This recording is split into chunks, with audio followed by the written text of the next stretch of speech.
warahmatullahi wabarakatuh. Halo semuanya, perkenalkan, nama saya Asila Liana Faiza. Di kesempatan kali ini, saya akan menceritakan sebuah kisah yang mana berjudul tentang Doa Ibu yang Mustajab, karya Asila Liana Faiza. Di suatu desa, hiduplah satu keluarga. Keluarga ini terdiri dari ayah, ibu, dan anaknya yang bernama Syafar. Syafar dikenal sebagai anak yang sangat nakal dan suka membantah perkataan kedua orang tuanya. Pada suatu siang, Syafar ingin bermain bersama teman-temannya. Namun, ibunya tidak membolehkannya bermain karena Syafar belum melaksanakan sholat. Syafar pun meminta izin kepada ibunya. Ibu, Syafar pergi main dulu ya, Bu. Syafar, nak, sholat dulu ya, nak, baru pergi bermain. Syafar kan belum sholat, nak. Ibu, Syafar tuh ingin bermain tau, Bu. Lagian teman-teman Syafar tuh udah menunggu Syafar, Bu, di luar. Syafar ingin bermain. Setelah itu, Syafar pun pergi bersama teman-temannya untuk bermain. Ibunya Syafar yang kecewa pun berdoa di dalam hatinya. Ya Allah, sabarkanlah aku mendidik anakku Syafar, ya Allah. Singkat cerita, Syafar pun pulang dari bermain. Ibu Syafar yang khawatir pun menanyakan keadaan Syafar. Syafar, nak, kamu dari mana aja, nak? Kok maghrib baru pulang, nak? Syafar udah sholat, nak? Sudahlah, Bu. Syafar tuh capek, pengen istirahat. Lagian saat di taman tadi, waktu bermain, Syafar kalah terus. Syafar ini capek, Bu. Setelah itu, Syafar pun pergi ke kamarnya sambil menghentakkan kedua kakinya. Ibunya Syafar yang sudah amat kecewa kepada Syafar pun berdoa sambil bersujud.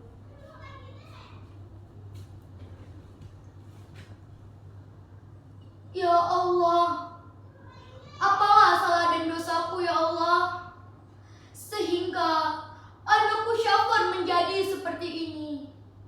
Ya Allah, ingatkanlah Syafar bila ia lupa, dan buatlah Syafar menjadi anak yang soleh.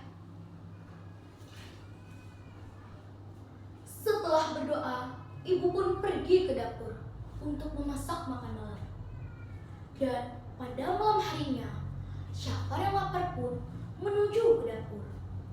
Saat sampainya di dapur, kebetulan kedua orang tua Syafar menunggunya untuk makan malam bersama. Tetapi entah apa yang merasuki Syafar, sehingga dia hanya mengambil makanan itu lalu masuk ke kamarnya. Ayah yang kesal pun berkata kepada ibu, "Ibu, Syafar kok seperti ini ya, Bu? Padahal dari kecil kan sudah kita didik dengan baik. Kok sekarang menjadi seperti ini?" Itulah ya, ibu juga tidak tahu. Padahal ibu hanya menyuruhnya untuk sholat, tetapi Syafar malah seperti itu. Ya sudah, yuk kita makan dulu. Ayah dan ibunya Syafar pun makan dengan perasaan yang kecewa.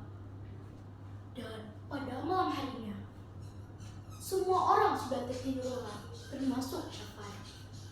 Tetapi pada malam ini juga, Syafar bermimpi berada di tempat yang sangat gelap dan seseorang yang sangat menyeramkan.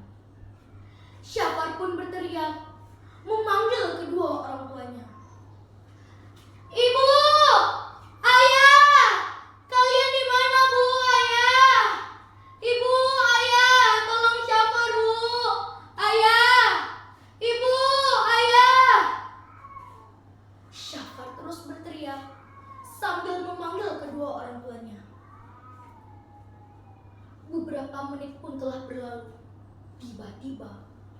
Makhluk seram itu pun menghampiri Syafar, lalu berkata, "Wahai Syafar, apakah kau menyesali semua perbuatan kau?" Syafar yang tidak tahu apa-apa pun hanya terdiam. Lalu makhluk itu pun berkata satu kali lagi, "Wahai Syafar, aku berkata kepadamu satu kali lagi, apakah engkau menyesali semua perbuatan kau?" Syafar pun menangis, menyadari atas semua kesalahannya. Dan pada malam harinya, ibu terbangun karena lupa memberikan susu sebelum tidur. Dan ibu pun pergi ke dapur untuk membuatkan segelas susu. Setelah membuatkan segelas susu, ibu pun pergi ke kamar Syafar. "Oh iya ya, Syafar kan belum minum susu. Ya sudah deh, buatkan dulu."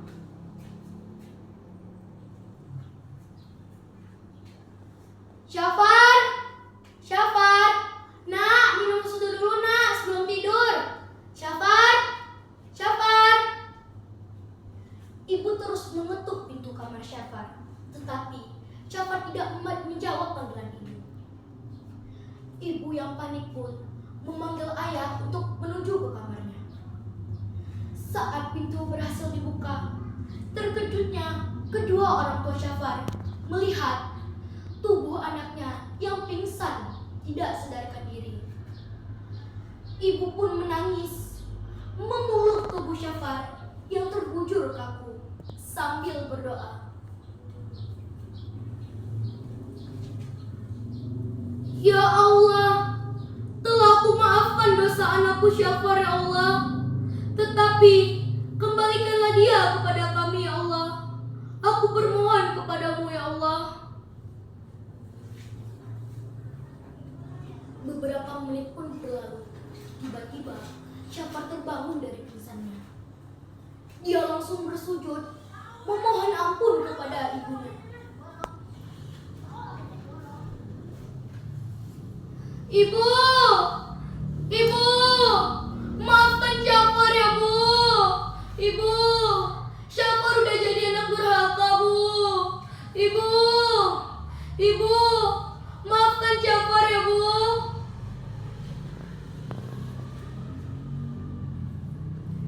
"Syafar, nak, ibu sudah maafkan Syafar nak dari lama. Tetapi Syafar jangan mengulangi lagi ya nak. Ingat nak, semua yang Syafar lakukan ini akan ada balasannya nak. Ibu sudah maafkan Syafar kok nak." Setelah peristiwa itu, Syafar pun kini berubah menjadi anak yang soleh, tangguh dan pemberani.